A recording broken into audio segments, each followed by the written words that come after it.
Hello, good morning dear students. मैं doctor BL Bhairwa, government PG college Dausa. आज हम मैथिली शरण गुप्त के द्वारा रचित यशोधरा नामक कविता के प्रमुख पदों की व्याख्या करेंगे। यशोधरा एक ऐसी रचना है जिसमें सिद्धार्थ की पत्नी या भगवान बुद्ध की पत्नी यशोधरा की वीर व्यथा का वर्णन किया गया है।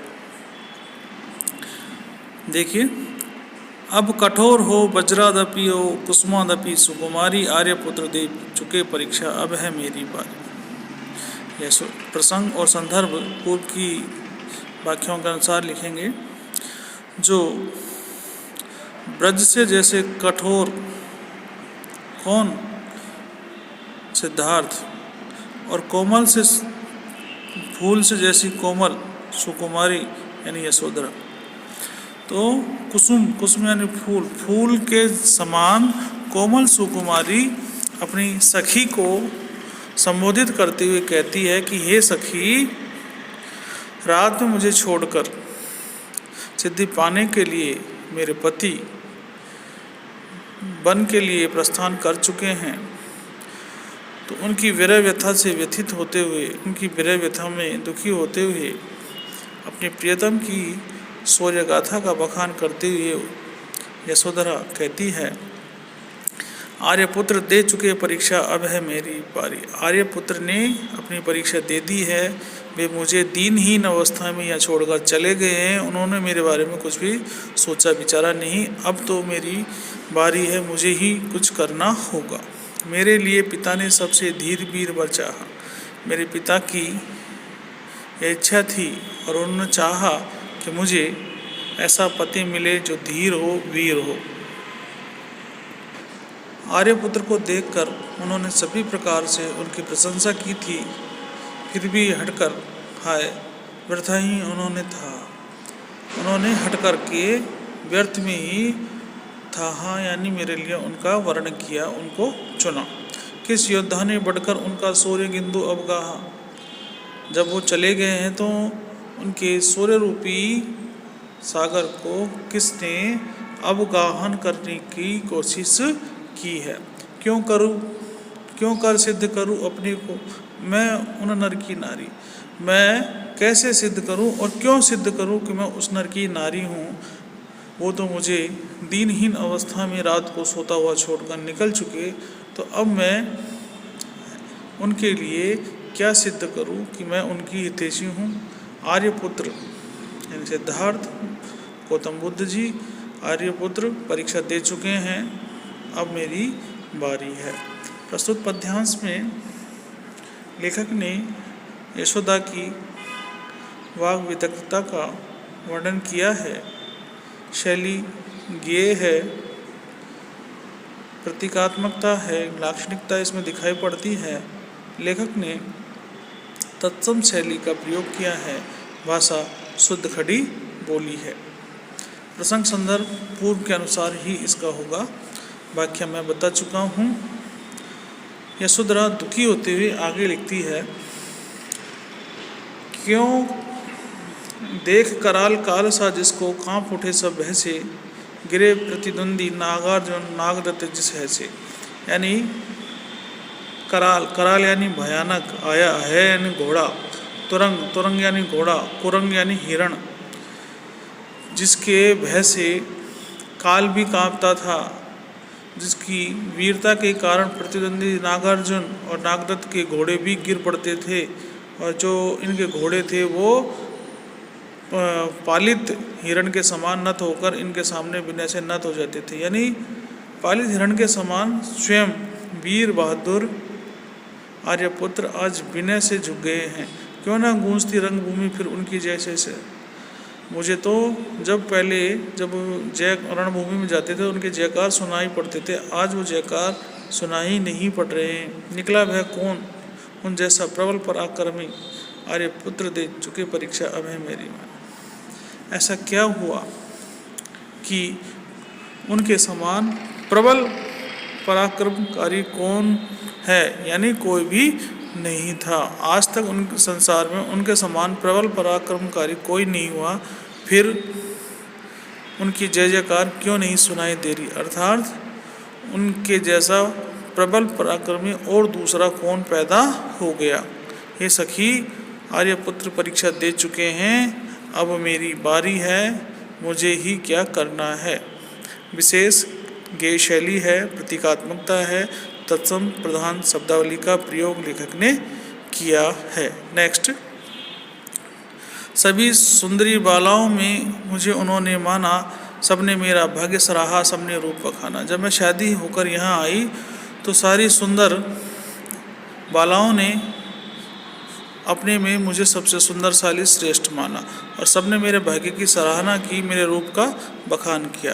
परंतु मुझे खेद है, किसी ने उन्हें फिर भी ठीक ठीक न पहचाना। मेरे आर्यपुत्र को यानी मेरे प्रियतम को आज तक कोई भी ठीक ठीक तरह से नहीं पहचान सका। भेद चुने जाने का अपने मैंने भी अब जाना, इस दिन के उपयुक्त पात्र की उन्हें खोज थी सारी, आर्यपुत्र दे चुके परीक्षा, अब है मेरी बारी। हे सखी, मुझे खेद है कि ना तो मैंने उन्हें ठीक तरह से पहचाना, ना मेरे घर वालों ने उन्हें ठीक तरह से पहचाना। मुझे उन्होंने क्यों चुना, विवाह के लिए क्यों चुना, ये मैं आज जान पाई हूँ। वो रहस्य ये था कि जब वो सिद्धि पाने के लिए जाना चाहते थे तो दीनहीन अवस्था में छोड़ने के लिए जो उपयुक्त पात्र था वो मेरा जैसा दुनिया में कोई नहीं था, इसलिए उन्होंने मेरा वरण किया। तो मुझे ही उपयुक्त पात्र मानकर उन्होंने शादी की थी और जो खोज उनकी थी वो खोज मेरे पर जाकर समाप्त हुई, इसलिए उन्होंने मेरा वरण किया और मुझे दीनहीन अवस्था में पुत्र राहुल के साथ सोते हुए छोड़कर वनगमन की ओर प्रस्थान कर चुके। आर्यपुत्र दे चुके परीक्षा, अब है मेरी बारी। मेरे प्रियतम, मेरे स्वामी, मेरे पति ने मेरे को वरण किया। वरण करने के बाद सिद्धि पाने के लिए वो वन प्रस्थान गए और मुझे यहाँ छोड़ चुके हैं, वो परीक्षा दे चुके। अब मेरी बारी है। वही तत्सम शैली है, ओज और प्रसाद माधुर्य। ओज गुण इसमें विद्यमान है, प्रसाद गुण भी विद्यमान है। नेक्स्ट, मेरे रूप रंग यदि तुझको अपना गर्व रहा है तो उसके झूठे गौरव का तूने भार सहा। वो खुद कहती है स्वयं से कि हे सखी, यदि मेरे रूप रंग का तुझको या इस खुद को गर्व है कि मेरे जैसा सुंदरशाली कोई नहीं है, तो ये झूठा गौरव है और इस झूठे गौरव का भार तूने अब तक सहा है। अगर मैं रंग रूप मेरा सुंदर होता तो मेरे प्रियतम मुझे छोड़कर वनगमन के लिए प्रस्थान नहीं करते। तू परिवर्तनशील, उन्होंने कितनी बार कहा है। मेरे प्रियतम ने कई बार बार कहा है कि ये जगत परिवर्तनशील है, ये शरीर भी परिवर्तनशील है, अर्थात इस शरीर के अंदर रहने वाली आत्मा अमर है जो शरीर परिवर्तित करती रहती है। फूला दिन किस अंधकार में डूबा और बहा है, किंतु अंतरात्मा भी मेरी थी क्या विकृत विकारी। आर्यपुत्र दे चुके परीक्षा, अब है मेरी बारी।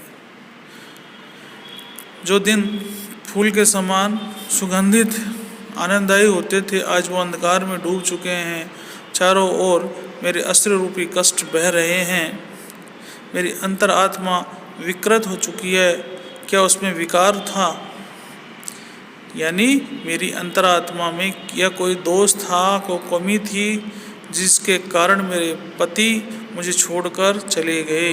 आर्यपुत्र दे चुके परीक्षा, अब है मेरी बारी। हे सखी, आर्यपुत्र ने तो परीक्षा दे दी, अब मेरी बारी है, मुझे ही चुनना है और मैं मेरे प्रियतम के वनगमन में खुद को बाधा के रूप में सिद्ध नहीं करूं। पहली बार हिंदी जगत में यशोधरा खुलकर अपने दीनहीन दशा के प्रति अपने प्रियतम के समक्ष खड़ा होकर मुकाबला करते दिखाई पड़ रही है कि उन्होंने परीक्षा दे दी, अब मेरी बारी है। उन्होंने मेरे बारे में कुछ सोचा ही नहीं, तो मैं उनके बारे में क्यों सोचूं। विशेष पूर्व व्याख्या के अनुसार ही रहेगा। मैं अबला, पर वे तो विश्रुत वीर बलि थे मेरे। मैं अबला हूँ, कि मैं स्त्री हूँ, पर वे तो बहुत ही प्रसिद्ध वीर बलि थे। फिर मैं इंद्रियों से आसक्त हूँ, पर वे कब थे विषयों के चेहरे, वो विषय विकारों के गुलाम तो नहीं थे। अई सखी, मेरे अर्धांगिनी भाव क्या विषय मात्र थे तेरे? जो उनका मेरे प्रति अर्धांगिनी का भाव था, वो क्या एक अल्पकालीन विषय मात्र ही था? हाँ, अपने अंचल में किसने ये अंगार बिखेरे, है नारित्व मुक्ति में भी तो अहो विरक्ति बिहारी। आर्यपुत्र दे चुके परीक्षा, अब है मेरी बारी। मेरे बिहारी, मेरे पतिदेव, क्या ये कटु सत्य है कि नारित्व मुक्ति में नारी से मुक्ति करके ही क्या विरक्ति प्राप्त की जा सकती है? हे सखी, मेरे इस पवित्र आंचल में ये विरह रूपी अंगार किसने बिखेरे हैं, मैं ये आज तक नहीं जान सकी। लेखक यशोधरा के माध्यम से व्यंग करते हुए कहते हैं कि नारीत्व से, नारी से दूर रहकर ईश्वर की आराधना करना ठीक नहीं है। अच्छे अच्छे ऋषि मुनि भी गृहस्थ जीवन में रहकर ईश्वर को भक्ति की है और ईश्वर को प्राप्त कर सके हैं। नेक्स्ट वाक्य, सिद्धि मार्ग की बाधा नारी, फिर उसकी क्या गति? पर उनसे पूछूं क्या जिन्होंने मुझसे आज विरति है। अर्ध विश्व में व्याप्त शुभ शुभ मेरी भी कुछ मति है। मति यानी बुद्धि, विरक्ति यानी विराग, वैराग्य। मैं भी नहीं, अनाथ जगत में मेरा भी प्रभुपति है। यदि मैं पतिव्रता तो मुझको कौन भार भय भारी। आर्यपुत्र दे चुके परीक्षा, अब है मेरी बारी। हे सखी, सिद्धि मार्ग की बाधा नारी को माना गया है, यह गलत बात है। और जो व्यक्ति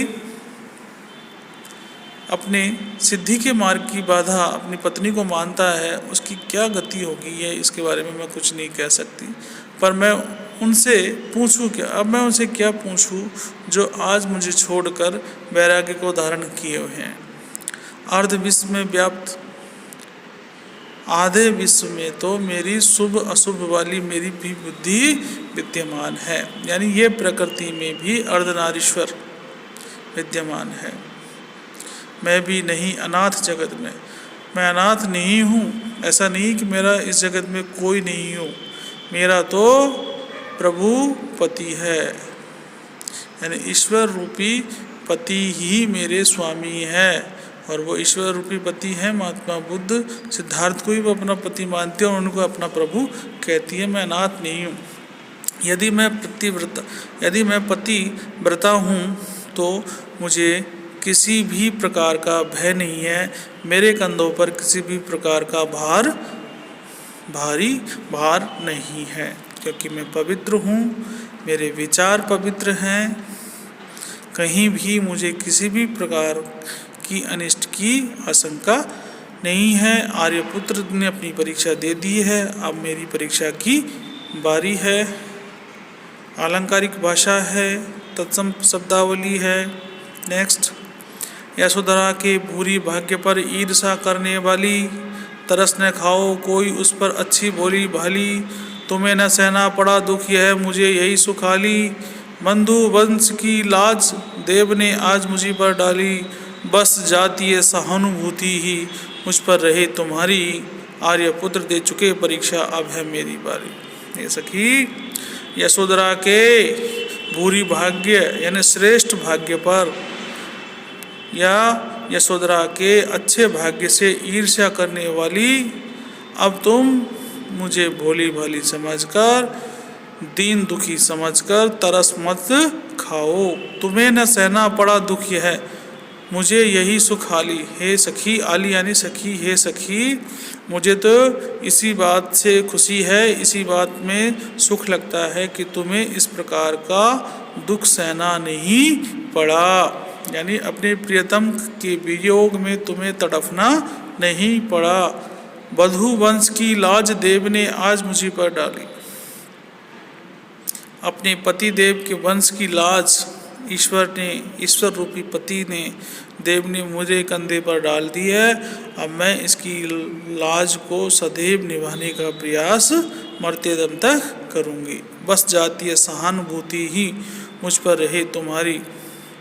जातीय सहानुभूति यानी तुम भी स्त्री मैं भी स्त्री, तो ये स्त्री है ताकि जो जातीय सहानुभूति है बस वो मेरे प्रति रखो, मैं इसी में संतुष्ट हूँ। आर्यपुत्र ने अपनी परीक्षा दे दी है, अब मेरी बारी है। शानदार व्याख्या है, महत्वपूर्ण है, विरह व्यथा वर्णित है और इसकी यशोधरा की। जाओ नाथ अमृत लाओ, तुम मुझ में मेरा पानी, चेरी ही में बहुत तुम्हारी मुक्ति तुम्हारी रानी। प्रिय तुम तपो सहु में भरसक, देखूँ बस हे दानी, कहाँ तुम्हारी गुण गाथा मेरी करुण कहानी। तुम्हें अप्सरा विघ्न व्यापी, यशोधरा करधारी, आर्यपुत्र दे चुके परीक्षा, अब है मेरी बारी। सखी से कहती है कि सखी मैं ये कहना चाहती हूँ, जाओ नाथ हे मेरे स्वामी तुम जाओ, अमृत लाओ, सिद्धि रूपी अमृत को तुम प्राप्त करो। तुम में मेरा पानी और तुम्हारी इस प्रार्थना के लिए मेरे अस्त्र रूपी अर्घ समर्पित है। चेरी ही मैं बहुत तुम्हारी दासी बनकर ही मैं अपने को धन्य समझती हूँ। मुक्ति तुम्हारी रानी, और तुम सिद्धि प्राप्त करके इस जगत से मुक्ति पाओ, वो तुम्हारी रानी बनी। प्रिय तुम तपो, तुम तपस्या को सहु में भरसक, और मैं दुख रूपी कष्टों को सहन करूँगी। देखूँ बस हे दानी, तुम संसार के सबसे श्रेष्ठ दानी बनो, यह मैं देखना चाहती हूँ। कहाँ तुम्हारी गुण गाथा में मेरी करुण कहानी, तुम्हारी गुणों की जो गाथा है वो महान है, और उसके सम्मुख मेरी करुण कहानी छोटी है, दीन है, हीन है, कारुणिक है। तुम्हें अप्सरा विघ्न व्यापी, तुम्हारी सिद्धि प्राप्त करने वाली इस तपस्या में कोई भी अप्सरा व्यवधान पैदा ना करे। यशोधरा करधारी, यशोधरा कर यानी हाथ जोड़कर ये निवेदन करती है, प्रार्थना करती है, तुम्हें विश्वास दिलाती है। आर्यपुत्र अपनी परीक्षा दे चुके हैं, अब उनकी तपस्या उनकी सिद्धि के लिए मेरी बारी है कि मैं उन्हें किस तरह सहयोग प्रदान करूं। तो आज की इस व्याख्या में हमने यशोधरा के महत्वपूर्ण पदों की सप्रसंग व्याख्या की। यशोधरा एक श्रेष्ठ महाकाव्य है जिसमें यशोधरा की वीर व्यथा का मार्मिक वर्णन किया है। भाषा की दृष्टि से शुद्ध खड़ी बोली का प्रयोग किया है। ओज और प्रसाद गुण इसमें विद्यमान है, माधुर्य गुण भी है। Thank you.